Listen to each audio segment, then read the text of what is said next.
Where's Adam direct to? My God, he's flying north. A Boeing 737 is badly off course. Adam 574, confirm our position, please. The crew struggles to get the plane back on track. This is crazy! They're lost in a violent storm when their plane starts rolling over. Pull up! Pull up! The lives of 102 people are at risk. Adam 574, Yujong control. Then, mysteriously, Adam Air Flight 574 disappears without a trace.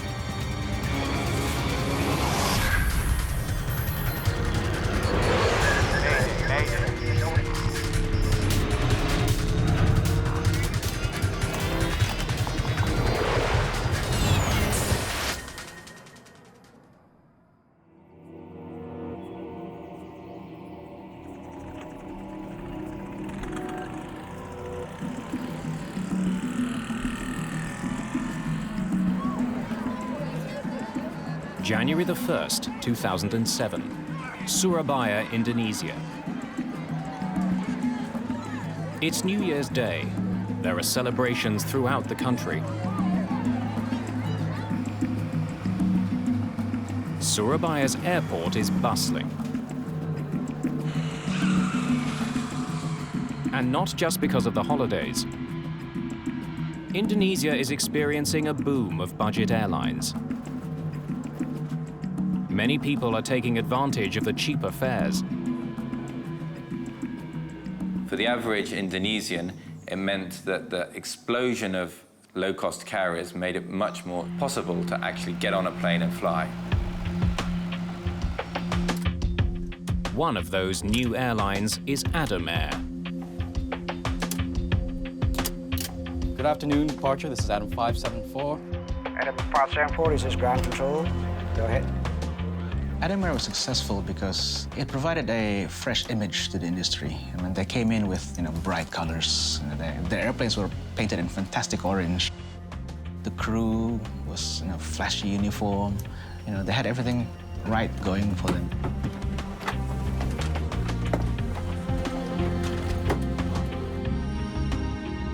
Captain Refri Widodo has been flying with Adam Air for 6 months. Today, he's in command of Flight 574, a short domestic flight. His co-pilot, Yoga Susanto, has been with the airline for almost a year and a half. Before the discount travel boom, many passengers wouldn't have been able to afford this flight. More and more people were able to fly, could afford the tickets, and they didn't care too much about the services offered simply because they just were intent on getting from point A to point B as cheaply as possible.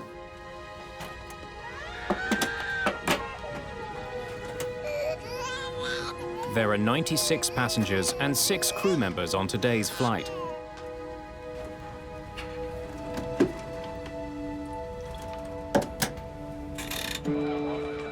Controllers at the airport are busy juggling planes. Okay, Adam 574 is clear for takeoff. 80 knots. Check. V1. Rotate.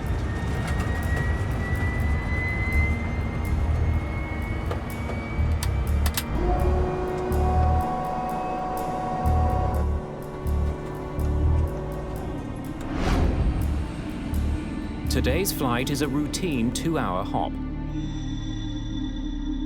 From Suribaya on the island of Java to Manado on the island of Sulawesi, almost 1,700 kilometers northeast. It's the beginning of the rainy season. Weather is unpredictable. Forecasters are expecting fierce storms. Captain Widodo is aware that there may be bad weather ahead. Turn right direct to Fando and climb to flight level 330. Roger, turn right, direct to Fando and climb to flight level 330, Adam 574.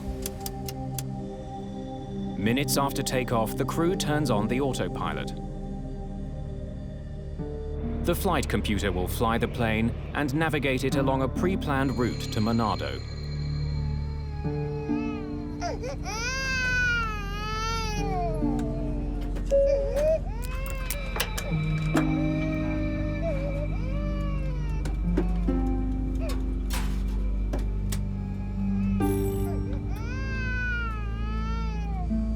Now passing flight level 220, climbing to flight level 330.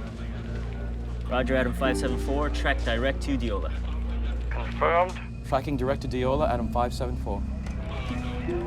22,000 feet below, air traffic controllers track the flight's progress on radar and confirm that it's on course.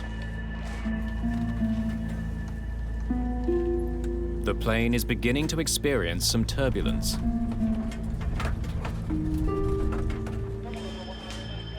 Less than half an hour into the flight, air traffic controllers notice something out of the ordinary.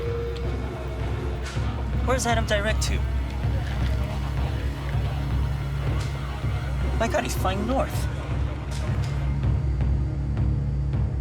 Flight 574 has flown off course and is now heading into a violent storm. Air traffic controllers don't know why. Yes. On board the plane, the pilots try to understand how far they have drifted off course. The IRS. 28 is the difference. And try to fix the problem with the computerized system that handles navigation.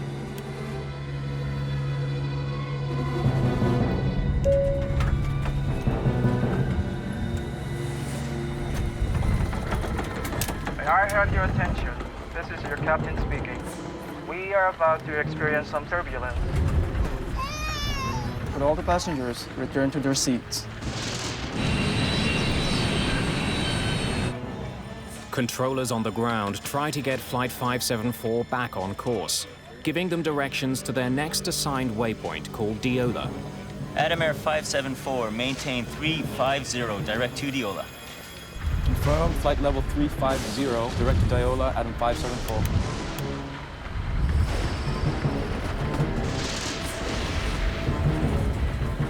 But to get there, Flight 574 must pass through a severe storm. "137-kilometer-an-hour winds beat on the plane's hull. It's pounded by hail and rain. The weather is making it hard to see. The crew is not just concerned with the weather. They're still also trying to understand the problem with the plane's navigation system. This is messed up. Getting lost over the ocean is everyone's worry, because when you lose your navigational instruments or you lose trust of your navigational instruments, what do? Co-pilot Susanto consults the aircraft's handbook. It's starting to fly like a bamboo ship. Captain Widodo doesn't know where he is. He needs directions. Confirm our position. Adam 574, confirm our position, please. Roger, Adam 574, position is 125 miles. Mike, Kilo Sierra, crossing radial 307. Mike, Kilo Sierra. The weather in Mike Kilo Sierras isn't good. The storm is growing worse. This is crazy. We're going to get lost if it stays like this. Captain Widodo wants to take over navigation of the plane from the flight computer. Okay, put the IRS in attitude.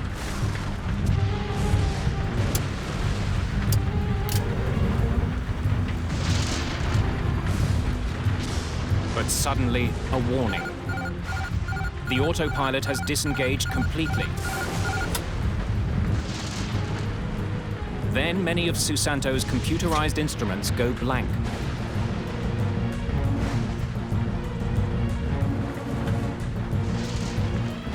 The crew doesn't notice that their plane is rolling over.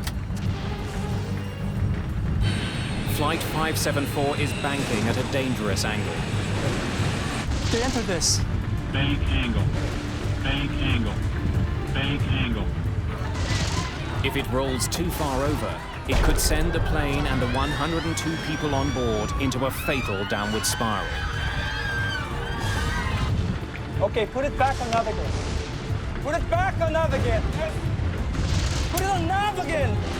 Captain Widodo wants to re-engage the flight computer's navigation system.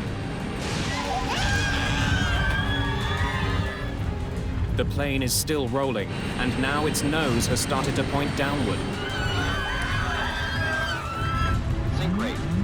Another alarm tells the pilots that they are entering a steep descent. Don't turn it. This is our heading.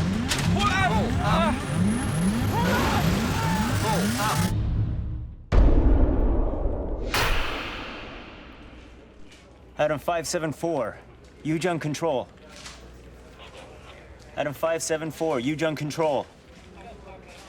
Adam 574, radar service terminated. Please contact Yujung Control at 128.1. Inexplicably, Flight 574 has disappeared. News of Adam Air Flight 574's disappearance spreads quickly. The Indonesian government starts mobilizing search and rescue teams to find it. First Air Marshal Edi Suyanto will coordinate the search and rescue. Pada tanggal 1 Januari 2007. On the 1st of January 2007, I received a verbal notification from the Vice Assistant Operation Head of Air Force that Adam Air had not landed in Manado. Belum mendarat di Manado. Indonesia's National Transportation Safety Committee, or NTSC, is also notified. The NTSC is responsible for finding out what went wrong in any plane crash. Franz Wieners is in charge of investigating Adam Air 574. The first steps that we take when there was an accident or serious incident, we will find all the resources that we have and get the team together before we dispatch to the area. Working with air traffic control, the searchers try to pinpoint the last recorded location of Flight 574. Mendapatkan laporan juga bahwa I received the report that Adam Air was lost from the radar in the Machina Sea. Laut Majeni. The plane was last detected by radar as it was crossing the sea, about halfway through its intended journey.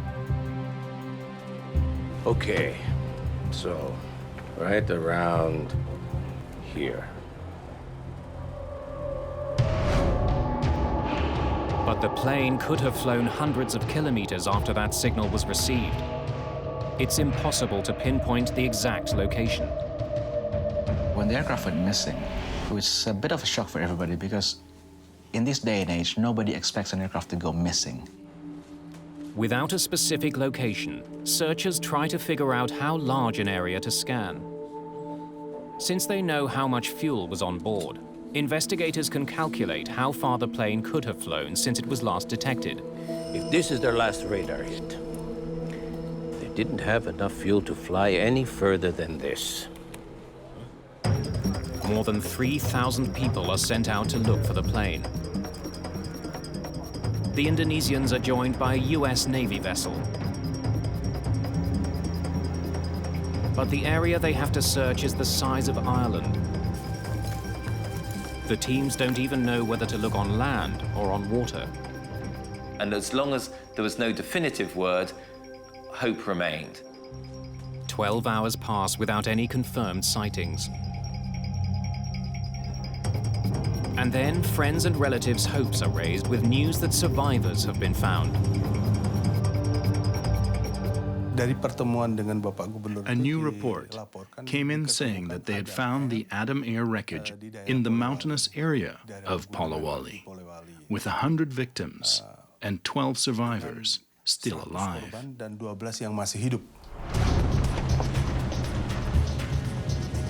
Rescue teams hurry to the island of Sulawesi, hoping to return survivors to their families. They also hope to discover what went wrong on board the plane. When news broke that some people might have survived the crash, the already incredibly stressed and emotional families of the survivors thought, whoa, maybe there is a chance. Maybe my wife, cousin, husband, brother has survived.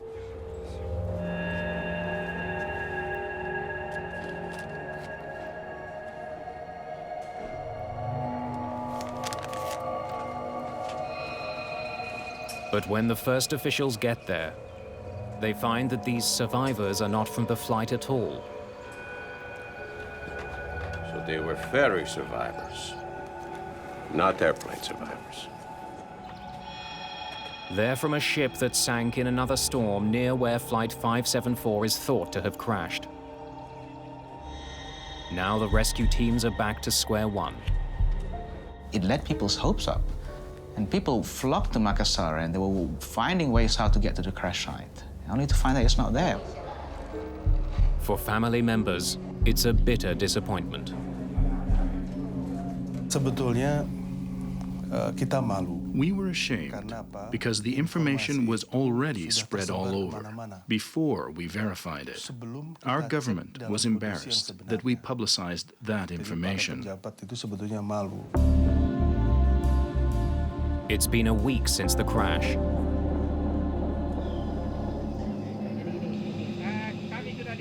With each passing day, the chance of finding any survivors grows smaller. There was still no clear picture of exactly where the plane had crashed and how it had gone down and why it had gone down. Venus needs to locate the wreckage as soon as possible. Most of all, he needs the 2 black boxes that record conversations in the cockpit and flight data. There are beacons attached to the boxes, but they only have a 30-day battery life. 9 days after the crash of Adam Air Flight 574, a fisherman finds what he thinks might be part of an airplane, 300 meters off the coast of Sulawesi.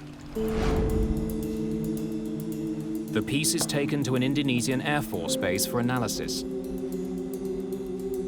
Franz Wieners quickly identifies that it is part of a Wright elevator. He examines it to see if it belongs to Adam Air Flight 574. We checked with the serial numbers, we checked with the part numbers. The numbers match. So we are definitely sure that it is from the aircraft. The finding confirms that Flight 574 crashed at sea. The team can now narrow down its search to the area where the elevator was found.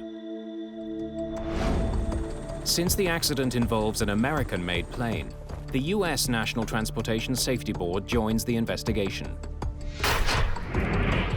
And they send structural engineer Clint Cruikshanks to Indonesia. We started working with the NTSC to look at radar data, air traffic transmissions, weather data, trying to bring all that information together to find the airplane. The water that investigators plan to search for wreckage is 6,500 feet deep, much too deep to send down divers. It was quite deep water, deeper than we're normally used to recovering airplanes from. The Indonesian government wants Adam Air to pay for the salvage operation. Investigators meet with representatives of the airline. It is going to be expensive. We need to hire contractors to go down that far. Adam Air felt that its responsibility only went so far. The government and most of public opinion believed that Adam Air's responsibility was actually almost total because they were the owners of the airline. The airline refuses to pay for the salvage, triggering a lengthy negotiation. This is not good news for Franz Wieners. Unless someone puts up the money to search the seabed for wreckage, the mystery of Flight 574 will not be solved. It is also a blow to the families of the victims. The families obviously wanted to know what had happened to their loved ones, and they did want the government and Adam Air to combine to get the flight data recorders out of the water. As the investigation stalls, public anger grows. People were becoming more and more critical of Adam Air and the way it was being run. But then, after 7 months of negotiating, This is good news. Thank you. Adam Air agrees to help pay for the salvage. Phoenix International, an American company specializing in deep-water salvage, starts the operation on August the 24th. But the time they've lost has had a serious consequence. Although they have a fix on the location of the crash, the locator beacons attached to the black boxes have gone dead. If the black boxes are not found, it will be a mystery until today. Without the beacon, finding 2 small boxes among the wreckage will be a huge challenge.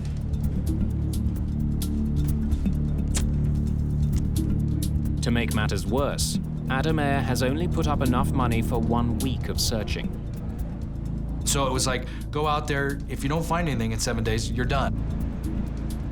After locating debris with sonar, an unmanned remote-controlled submarine is sent down to look for the black boxes.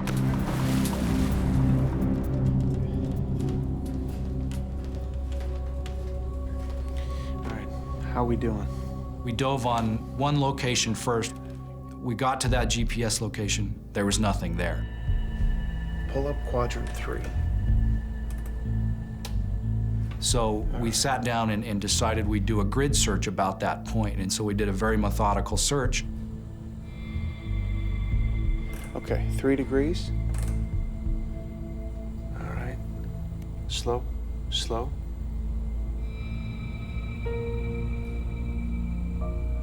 We're coming up on something. We started picking up small, lightweight pieces of airplane wreckage. Things like life vests, seat trays, light bits of metal. Oh my God, this is it. Investigators get their first look at the wreckage. This plane is ripped apart. The state of the wreckage illustrates just how violent this plane crash was. The little pieces of wreckage didn't tell us anything about the cause of the crash. They did tell us, however, that the airplane hit the water at a very high rate of speed. This was the most fragmented airplane that I have ever seen. Only 2 days into the operation, Cruikshank spots something. All right, stop. Rotate back 5 degrees. I noticed on the left side of the video screen something that appeared to be orange, and I instructed the ROV operator to take a closer look at it. That's it. That's it. Okay. Once we got over there, we realized that, yeah, this in fact was the FDR. The plane's flight data recorder has been found. All right, good work, Joe. Let's get this up. We were very excited that we had seen and recovered one of the boxes. Investigators soon find the cockpit voice recorder nearby. All right, stop. That's it. Their week is up. The salvage operation is over. Investigators now hope that they have all the clues they need to solve this accident. The black boxes is the only source for the evidence that we have, because we don't have the wreckage, we don't have the witnesses. But the boxes have been lying on the bottom of the sea for almost 8 months. They could be damaged beyond repair. They may not yield any information at all.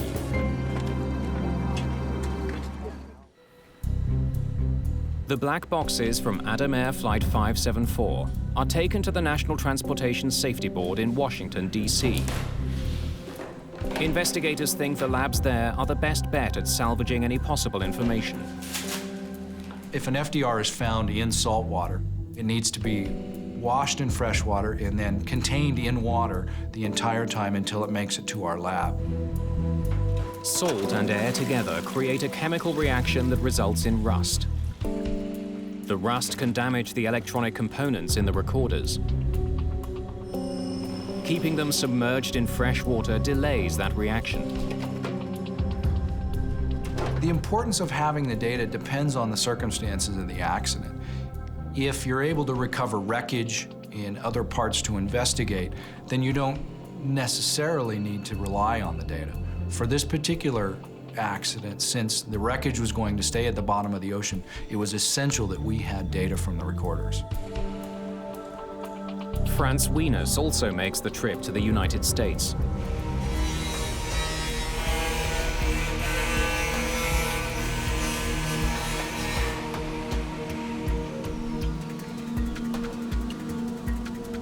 The FDR and the CVR, when they were recovered from the bottom of the sea, the cases were actually 50 or 60% damage.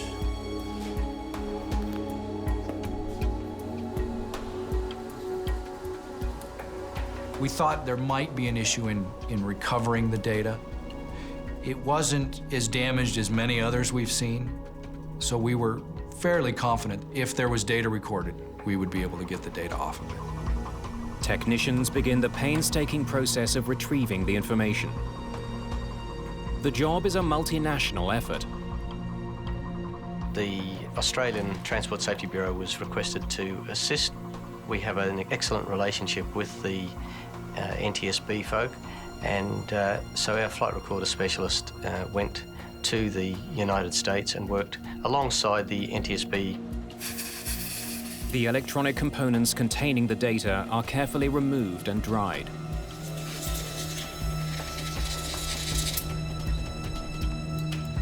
Then the information is uploaded onto a computer.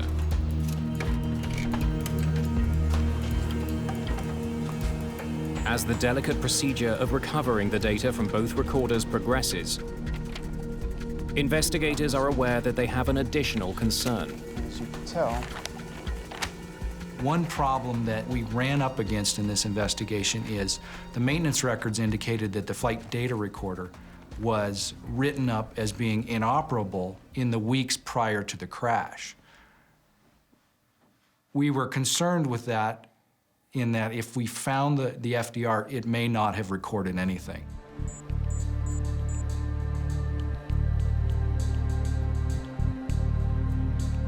Investigators keep their fingers crossed.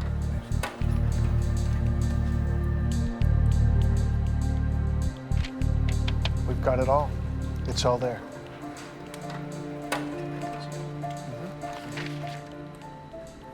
I was confident once we found out that we had 100% of the data that we would be able to solve this accident.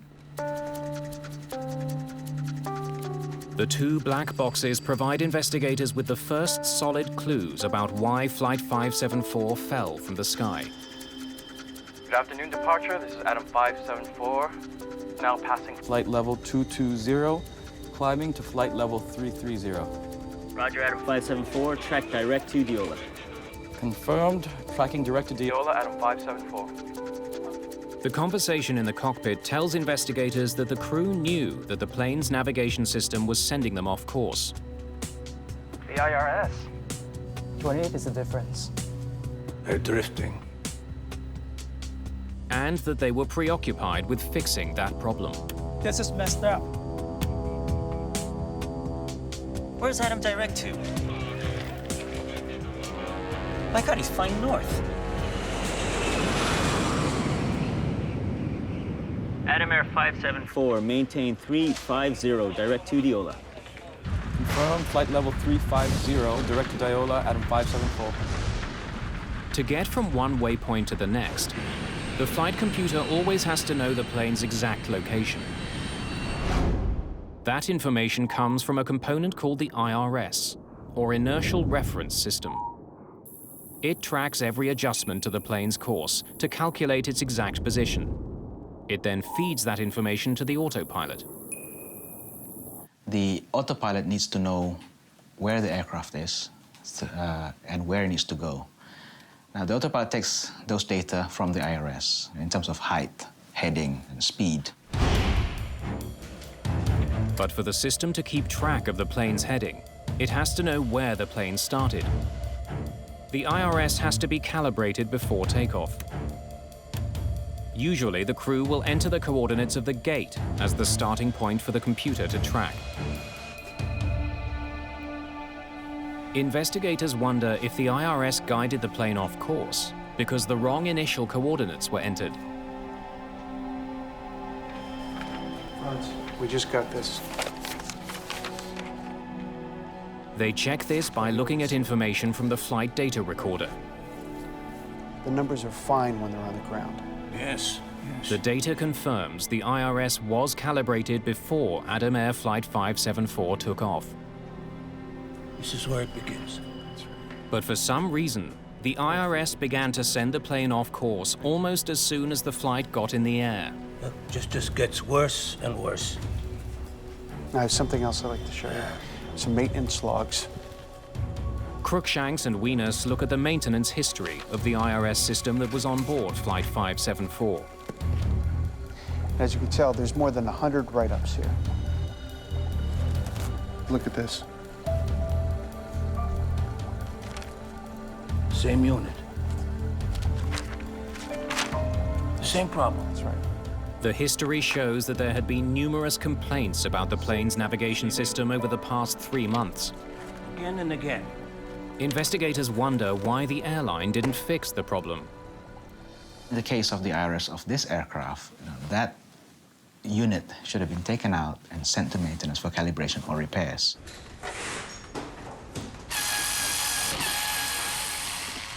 Investigators discover that when pilots complained about a faulty IRS unit, the airline didn't fix it properly. They would either swap it with a unit from another plane, or often they would only do a basic cleaning of the malfunctioning unit.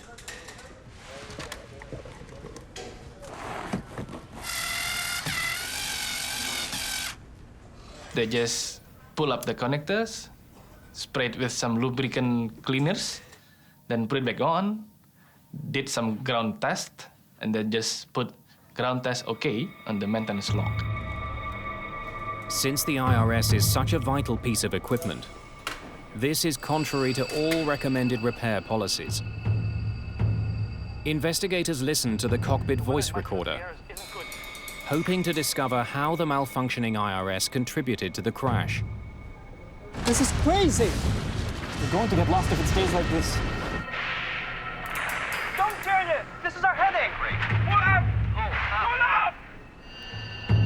But nothing they hear leads them to believe that an IRS malfunction alone could have caused the plane to crash. If you have a failure in one system of the airplane, it shouldn't cause an accident. Investigators now wonder if the severe storm Flight 574 flew into somehow played a role in this crash. This is messed up. This is really messed up. It's starting to fly like a bamboo ship. Confirm our position. Weather is a well-known cause of airline accidents. It can wreak havoc with the airplane and disorient pilots. In 1977, a Southern Airways DC-9 flew into a violent storm near New Hope, Georgia. Our left engine just cut out. Hail clogged the engines. They tore themselves apart. Got the other engine going too. Brace for impact! The plane slammed into the small town, and 72 people were killed. In order to determine if weather was a factor in the Adam Air crash, investigators need a more complete picture of what happened on board the flight. They want to know everything the crew did and said from the time they discovered that they were off course to the time they hit the water. To do this, they combine the data from the two black boxes to create a computer simulation of the flight. That gave us very close to the possibility of what really happened with the aircraft.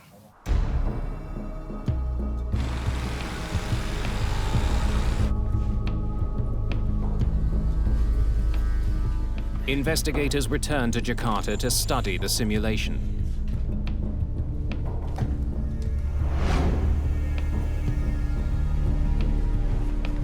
The weather in my Sierras isn't good. This is crazy! We're going to get lost if it stays like this. They can see that throughout most of the flight, the computer was navigating the plane. But since the flight computer was sending the plane off course, the captain decided to navigate the plane himself. Okay, put the IRS in attitude. Co-pilot Susanto switched the navigation system to a mode that would keep the plane flying straight and level. Captain Widodo could now change his course. This is where they switch from nav to attitude. Switching from one mode to the other forces some computerized gauges to temporarily go blank while they reset. One is the ADI, or Artificial Horizon, which tells the crew if the plane is flying level. ADI goes off and stays off. There was also another much more serious consequence to the switch. That's where the plane starts its right roll. The autopilot disengaged when they consciously selected from the nav mode to the attitude mode, and then the aircraft commenced an almost imperceptible roll to the right of around about 1 degree per second. The captain missed a crucial step when he switched his flight computer from one mode to the other. Quick reference handbook, please. He should have flown his plane straight and level while the computer adjusted to the new setting. Maintain straight and level, constant airspeed flight until attitude displays recover. Approximately 30 seconds. It's in the manual. Any pilot who is trained and qualified on the Boeing 737-400 is regarded to have a sufficient knowledge that whenever they switch the nav mode to attitude, they have to maintain wings level for 30 seconds. But neither of the pilots did that. It's an oversight with grave consequences. Without that step, the autopilot disengages completely. The flight computer did send out a warning when that happened, but the warning was ignored.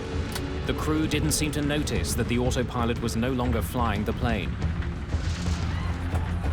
And it only took seconds for that to become a very serious problem. The data tells investigators that this plane had a natural tendency to roll to the right. Old planes, like old cars, don't always go straight. Throughout the flight, the autopilot compensated for that by raising the aileron on the plane's left wing. An aileron is a movable flap on the wing that controls how much the plane rolls to the left and right. But once the autopilot disengaged, it stopped compensating and the ailerons went back to a neutral position. That allowed the plane to revert to its tendency to roll to the right. And they don't even notice. At this point, the plane was rolling at a rate of 1 degree per second. Focused on their faulty navigation system, and with thick clouds obscuring the horizon, the pilots had no idea that their plane was dipping. It's not uncommon for pilots to get disoriented in this way. Your body will start to fool you. Your senses will start sending you false information or false senses. You might think that you are actually going straight and level, while you're actually rolling slowly to the right or to the left. The 737 is programmed to issue a warning when it rolls past 35 degrees. Bank angle. Bank angle. Bank angle. The flight data recorder shows investigators that in response to that alert, Captain Widodo did attempt to level the plane. They get an oral warning from the airplane that says, hey, bank angle, bank angle.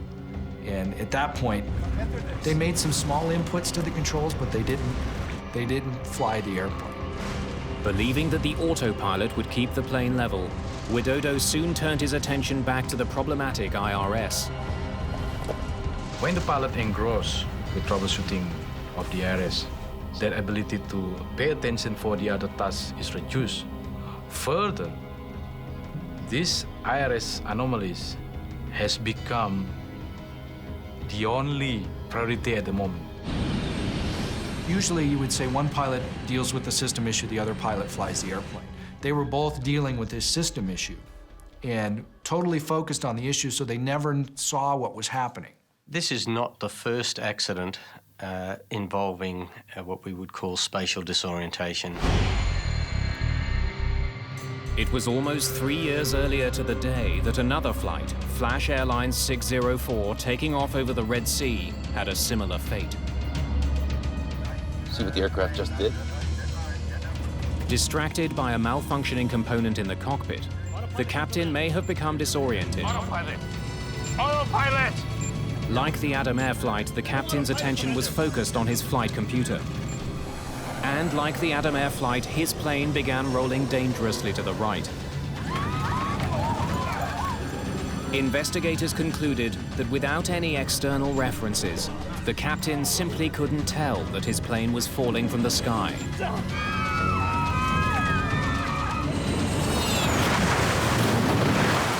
Tragically, just because there is an inertial reference system failure, or let's say in another accident there might be an engine failure, does not mean that an aircraft has to crash.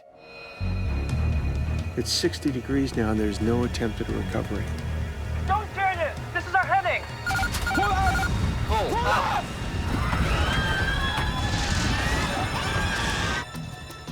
Investigators can see that when Captain Widodo does take action, he makes the situation much worse. With his plane still banked drastically to the right, Captain Widodo should have leveled his wings and then pulled his nose up. He did the opposite. He began pulling back on his control column before his wings were level. That forced the plane into a tight spiral dive. Basically, it rolled, and it just kept rolling until it almost went inverted and just fell, it kind of fell out of the sky once it got to a point where it wasn't flying like a normal airplane should. The aircraft was descending at nearly 900 kilometres an hour at a vertical speed at times reaching in excess of 21,000 feet per minute. That's almost the speed of sound, and more than 150 kilometers an hour faster than this plane was designed to withstand. It's rolling over rapid descent. They can't recover now. At that speed, the plane is no longer able to hold itself together. And that sound. That's the sound of the plane coming apart.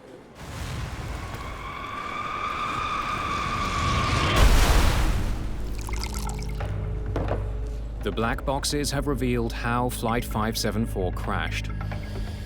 But they also raise crucial questions. It's just one error after another. There was ample opportunity, ample time for the pilots to correct the situation. The investigators have come to a disturbing conclusion. The only mechanical failure was with the plane's navigation system.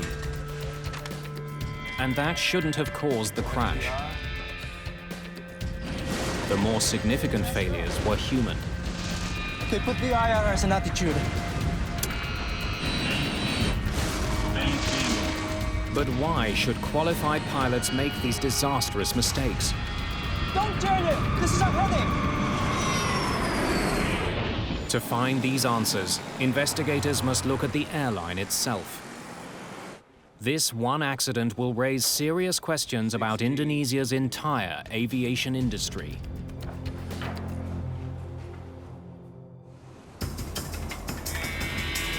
Investigators turned their attention from the actions of the pilots on Flight 574 to the airline that employed them, Adam Air.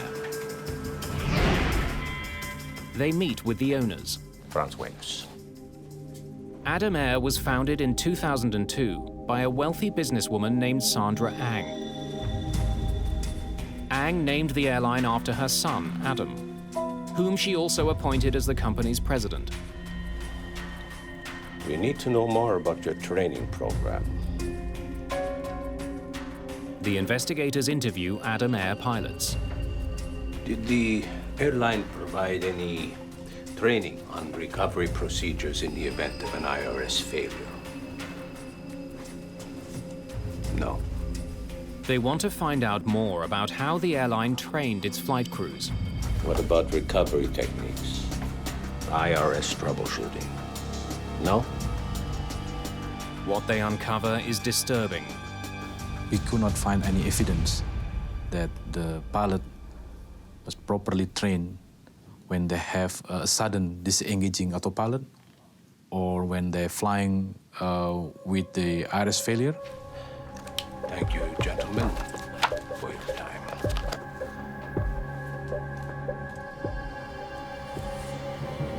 As they dig deeper, investigators find an airline plagued with safety issues.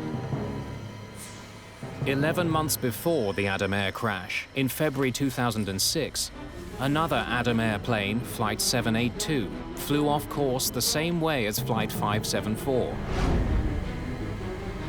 That crew was also getting faulty navigation data. But they couldn't even reach controllers on the radio. They couldn't get directions. They were badly lost for 3 hours. The crew was trying to find where they were. The ATC was trying to find where they were. And they were over the water. Like Flight 574, they had a malfunctioning IRS. In the end, the plane landed almost 500 kilometers south of where it should have been. They just continued until they found an island. And it had an airport in it, and they said, okay, we have to land there, otherwise we don't know where we're going to go. And they landed, and they didn't know exactly where they were until they landed. 6 months after Flight 574, the European Commission banned all Indonesian airlines from flying to Europe. That sent a very strong message to the whole world that we, the European Union, believe that all Indonesian airlines are unsafe and you should not fly on them. Then in March 2008, there's another accident involving Adam Air, this time in the city of Batam. And the airplane slewed off the runway, came to rest on the side. The evacuation was a bit strange. Nose lights were deployed, and that was the final accident. And after that, I think everybody said, enough's enough, you know. People who did care, people who were wanting to shake up the industry and reform it and improve it, were horrified that the situation had been so bad within Adam Air and that the authorities had allowed such a situation to continue and deteriorate. Immediately after the crash in Batam, the Indonesian government suspended and then ultimately revoked Adam Air's license to operate. It is also apparent that Adam Air isn't the only Indonesian airline with problems. Prior to the Adam Air crash, Indonesia experienced a bad crash about every year to 18 months. Many of those accidents involved the discount carriers that the government had allowed to thrive. More than 50 such airlines were in operation at the time of the Adam Air crash. The problem, though, was that this expansion occurred in a way that was not properly monitored, not properly regulated by the government. Thousands and thousands of people are being employed to work for airlines when they just don't have the experience to do so and are not being adequately trained, as the investigation report into the Adam Air crash demonstrated. Indonesia's poor safety record forces the government to take steps to improve airline safety throughout the country. It begins rating airlines on safety and grounds those that don't comply. There have been fewer fatal incidents since the reforms. But a year and a half after it was put in place, the European Union's ban on Indonesian airlines was still in effect. Those familiar with Indonesian aviation think the reforms could go even further. So that we have no more Adam Airs, we have no more companies that cut costs too much and gives all these extra risks to the public, because that's not what the public should receive. The public should receive a reliable and safe means of air transportation.